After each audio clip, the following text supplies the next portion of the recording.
When you hear someone talking about the fastest motocross rider, Stewart is coming to mind. Stewart was born in Florida. His father was a motocross enthusiast and introduced his son to the sport at the age of 3. Stewart entered his first motocross race when he was 4 years old, having 84 amateur wins and 7 Loretta Lynn's amateur championships all before the age of 16. He debuted as pro in 2002. Stewart ranked number 3 of all time in AMA Pro Racing. James had an incredible racing and he became one of the fastest riders on motocross bike in history. In today's video, I will show you 10 times when James Stewart left everyone speechless. Daytona Supercross 2011. On January 2011 he made his return to Supercross. James Stewart was absolutely flying around the track, jumping on the wall and cleaning the double and triple jumps. He was on next level compared to other riders on that racing day. I thought it was Roxon, but maybe it was Kennard, and that shoved him into oh, look Menard. at he did it! I told you, Jeff, someone would do this. And just lay it to these guys, and this is how you do that, Jeff. Watch what he does. Nobody's done this all day. Pre-jumps it and just makes it over the rooftop jump right there. And look how much momentum he carries. And last lap around, James Stewart turns to 1:15. Fastest lap of the night. 2 seconds faster. After a couple of laps, he crashes really hard when trying to triple a jump. It took a long time to get up and recover the speed. Second incident, he has really had a rough night here at Daytona. Stewart! He throws it away at Daytona again! Look at that. Wow. We were saying, he can't get his leg over, and down he goes. Now the Astra crew right there to attend to him. What was amazing about cleaning up the wall jump, he did it again after the big crash. After the accident, he was in the last position in the race, but he did not give up and did his best. He managed to push to 9th place. Fans loved it and gave him a big round of applause as he crossed the finish line. This guy had the fastest lap, the last lap. He just ran a 1:17.8 in 20th place after taking an absolutely violent wreck. Here comes Listen to the crowd. Listen to the crowd. And he deserves every bit of it. Thank you.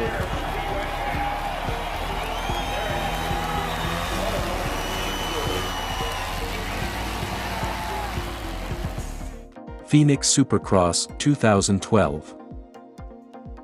Andrew and Chad battled for first place, but then James surprised them and passed them both in a corner. One of the best moves, what we could see in the history of Supercross, he passed them as if he were on next level racing.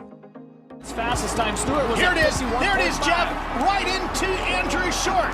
Chad Reed takes the lead away, and Short comes back, and here's Stewart with a big whip. Watch Stewart to the inside. Stewart inside, and Reed cuts back. Oh, these two have a lot of history between these two, and Short wants a piece of this as Guys, well. you were in the lead. Tell us about it. I mean, what happened? They had the 2-for-1 special going on out there. So. No, I just tried to get it, but you know, I had my chance. You know, Chad got in on Andrew right there, and I knew I had a good opportunity to try to do it, and it was good. You know, when you're in the back, you know, you're just trying to stay up for the first few laps, and then I don't know what happened to Chad. I guess he watched the front end out, so it's gonna be a tough main event. We just need to keep continuing to get better. Open 2009.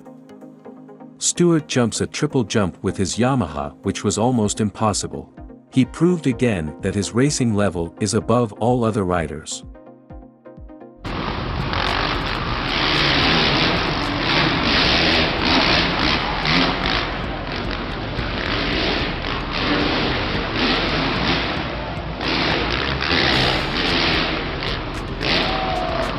James Stewart passes Chad Reed.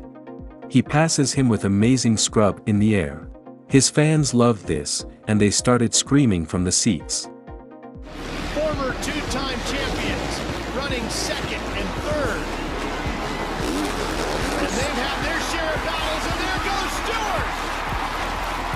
Once again, let's take a look at this pass. See Reed here behind the lapper. Stewart just scrubs the Yamaha. And watch how aggressive he is right here.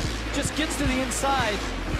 Man, total commitment. James passes Ryan Dungey in the whoops section. James Stewart is known as one of the fastest racers in the whoops section. In this case, he flew past Dungey and left him behind. Kennard is already out for the majority of the season, and thought maybe Brayton was going to be in trouble. Look at Stewart just swallowing Dungey up in the whoops. Well, that's how you blitz through him, Jeff, just like that. Daytona Supercross. The last lap of the battling for the first place of Daytona 2014. James Stewart decided to jump wall on a flat surface at full speed. What was risky move? Wilson, even though this is only a heat race, a win would mean a lot. Oh, there it is! He managed to take the lead and win the race. The risk was worth winning.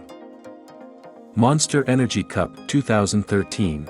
Spectators were able to witness a great battle for the win between Ryan and James. James got the whole shot, but after in the race, he was passed by Ryan. The fight was really close and tense a lot. On the straight lines, they were next to each other, but also in the air. But James managed to regain the lead in one corner with a very smart move. Really, they were both good at that race, but James was better and deserved to win. James versus Mike ALESSI. They were both fighting, but James threw massive scrub and he didn't fly so high like Mike, so he gained some time and was able to pass him. Third, Stewart tries to get him back. Classic Bubba scrub there. Kept the bike so low to the ground.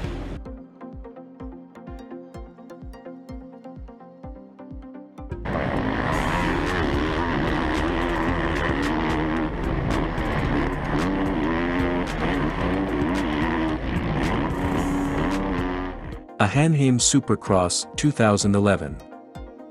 James was the only one rider doing this in this section, which was a big advantage for him. He jumped over everything, which saved him time and kept up the speed over jumps. James gets through these rhythms. Yeah, watch what he does right here. Triples out. Now watch him set up. Wind up the Yamaha. See, that's 1, 2, 3 jumps over. So we're going 4 jumps, and then that allows him to do a different rhythm here and just carry so much momentum. Hitting LAROCCOS leap on 125. One of the craziest moments was when he was hitting LAROCCOS leap on 125. The fans were shocked and could not believe what had happened.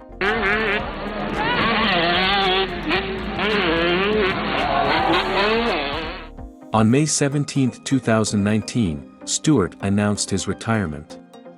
"Where I'm at in my life, I think it's time to say I'm retiring," he said in part. "It's hard for sure, because I love racing and I love the fans, I love the opening ceremonies, I love the autograph lines, but I don't miss the sweat and tears and training and having to feel like you have to win every race and having to be James Stewart."